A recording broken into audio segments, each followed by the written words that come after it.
குண்டர் தடுப்பு சட்டம், அதாவது ஒரு நபரை வந்து குண்டர் இவர் பொதுமக்களுக்கு வந்து அமைதியின்மையை விளைவிப்பார், பொது அமைதிக்கு குந்தகம் விளைவிப்பார், அதனால் இவர் வந்து 12 மாதங்கள் ஒரு வருடம் இவர் வந்து கைது செய்து சிறையில் வையுங்கள் அப்படின்னு ஒரு டிடென்ஷன் ஆர்டர் இல்லையா. ஒரு டிடென்ஷன் ஆர்டர் ஒரு யார் கொடுக்கறது அப்படின்னு பார்த்தீங்கன்னா, யார் யாரும் அந்த டிடென்ஷன் ஆர்டர் கொடுக்குறாங்களா, மெட்ராஸில் பார்த்தீங்கன்னா கமிஷனர் அவர் போடலாம், மஃப்சலில் பார்த்தீங்கன்னா எஸ்பி போடலாம், அதேமாரி டிஸ்ட்ரிக்ட் கலெக்டர் அவர் போடலாம். இதை போன்ற அரசுன்றதுக்கு இவங்க வந்து இந்த நபர் வந்து இந்த காரணத்திற்காக இவர் வந்து நாங்கள் சிறையில் வைக்கிறோம், இந்த ஆக்ட் 14 அப்படின்னு சொல்லுவாங்க இல்லையா, குண்டர் தடுப்பு சட்டம், சிறையில் வைக்கிறோம் அப்படின்னு சொல்லும்போது ஒரு டிடென்ஷன் ஆர்டர் ஒன்று இருக்கும், கிரவுண்ட்ஸ் ஆஃப் டிடென்ஷன் ஒன்று இருக்கும்.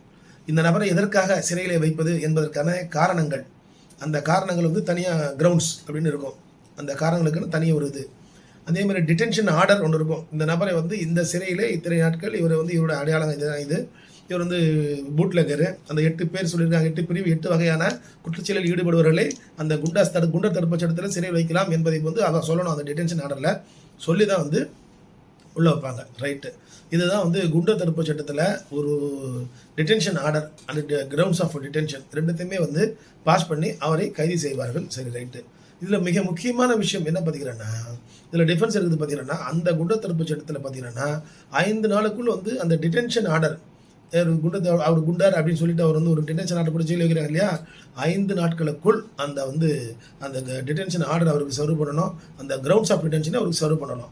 அப்படி 5 நாட்களுக்குள் நீங்கள் சர்வ் பண்ண தவறினால் அவர் HCP போட்டு வெளியே வந்துடுவார். இதுதான் விஷயம்.